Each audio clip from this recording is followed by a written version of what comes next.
What's going on, guys? Welcome back to another video, another trade breakdown I'll be giving you guys for my trades that I took today, which is Wednesday, December 9th. So I'm going to show you guys how I was able to profit $900 on some of the trades that I took today.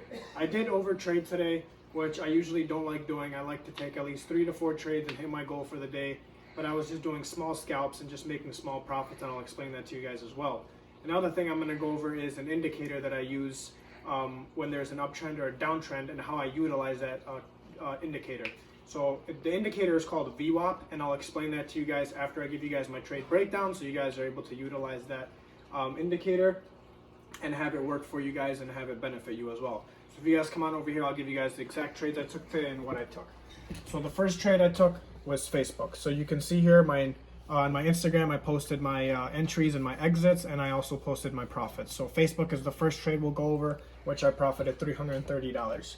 So I drew my line here. There wasn't a resistance here. I'm actually just drew this line to show you guys where I got in.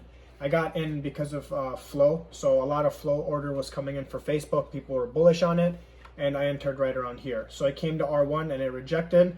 I was hoping for it to go a little bit more because the volume here was good, and the RSI still had a little bit more room before it was getting close to being overbought.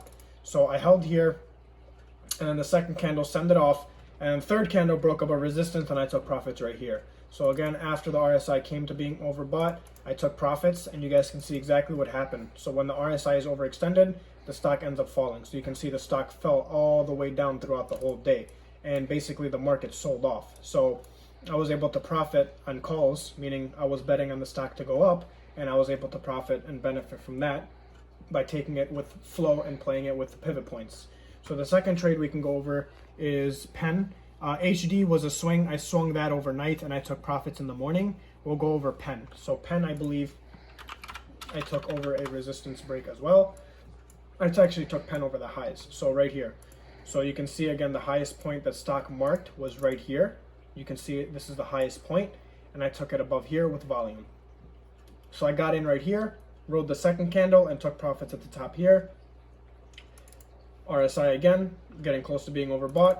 You can see it sold off with the market. It went all the way down. It had a downtrend. So I was able to benefit from this, playing calls as well, again, betting on it to go up over the high of day. So my entry was over the high of day. So the next thing we can go over is, let's go over HD was obviously a swing. You can go over RKT. So these are some of the 4 trades I took, which were small scalps, nothing crazy, but I'll go over RKT and show you guys how I was able to take that trade too. So RKT, again, you can see it chopped around a little bit in the morning, and then it sold off, and then it bounced off the daily support. So this long line here I have is my daily support, and you can see each time it gets to this point, even yesterday it rejected off of it. So you can see it broke above the daily resistance, and then the daily resistance became the support. So you can see it came to support, and then it bounced. It had a very nice uptrend. So I was waiting for it to break the high of day, which it did here. And my first entry was here.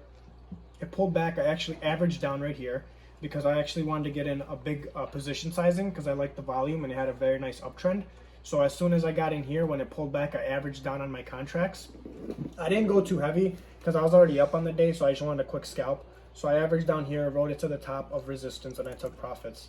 And again, RSI, it was getting close to being overbought, and I pay attention to it when I'm looking at resistance over a resistance. So anytime something is getting close to being overbought, it's usually at a resistance. So you can see here at R3, which is a pivot point, another indicator I use. So if it's getting close to the pivot point or my resistance, I make sure that the RSI is trading in range, so that way it has room to run once it breaks that.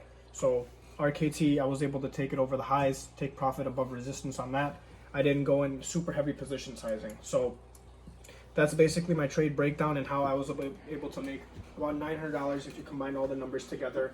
And then I stopped trading for the day. I didn't want to get into any other trades. I had taken 6 or 7 of them. I usually try to take 2 or 3 to 4 good ones and just hit my goal for the day. So what I'm going to show you guys is one of the indicators right now that I use, which is the VWAP. So come on back over here and I'll show you exactly how I was able to use the VWAP. So the VWAP is my yellow line here, right? So you guys can see my yellow line across my chart.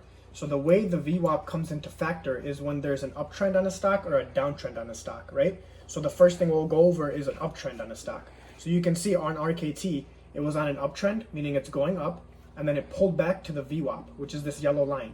So you can see when it came to the VWAP, it bounced, right? So it was a very nice bounce here, and then it uptrended a little, came back again, and then it just chopped around here. So I play the VWAP when there's an uptrend on something and if I miss the initial move.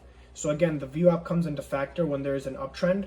It pulls back, it bounces off the VWAP, and you can play the VWAP bounce. So you can see here, this candle came here, the next candle sent it off, right? So that's how you play the VWAP bounce on specific stocks. So you need to have a clear uptrend, a small pullback, and then you can take a bounce on it. So that's how the VWAP works with an uptrend. So I'll show you guys how the VWAP works with a downtrend. So you can see Tesla here today, right? Tesla had open, had a downtrend, right? So boom, had a downtrend, was selling off, and then it pulled back to the VWAP and the 21-day moving averages. So now you have double confirmation because you have two indicators there showing you that it's gonna bounce off of it, right? Off a downtrend. So we have a downtrend, a pullback to the VWAP, and then it continues to downtrend. So you guys are able to see how strong a VWAP indicator works. So hopefully that benefits you guys. I gave you guys two examples of how that works. So just to go over it one more time, the VWAP comes into factor when a stock is uptrending, has a pullback, and is coming towards the VWAP. You guys can play the bounce off the VWAP. And then if there's a downtrend and it starts to uptrend again, you can play the bounce off the VWAP because it's going to bounce and come back down. So the VWAP acts as a support or resistance depending on which scenario you put it into. So if a stock is uptrending and it bounces off the VWAP is a support. And if there's a downtrend and the stock starts to pull back, that's going to be a resistance. So that's how you're able to play the VWAP, and that's how I was able to benefit $900 on the day. So thank you guys for watching. Hopefully this video is beneficial for you guys and you guys learned something else today.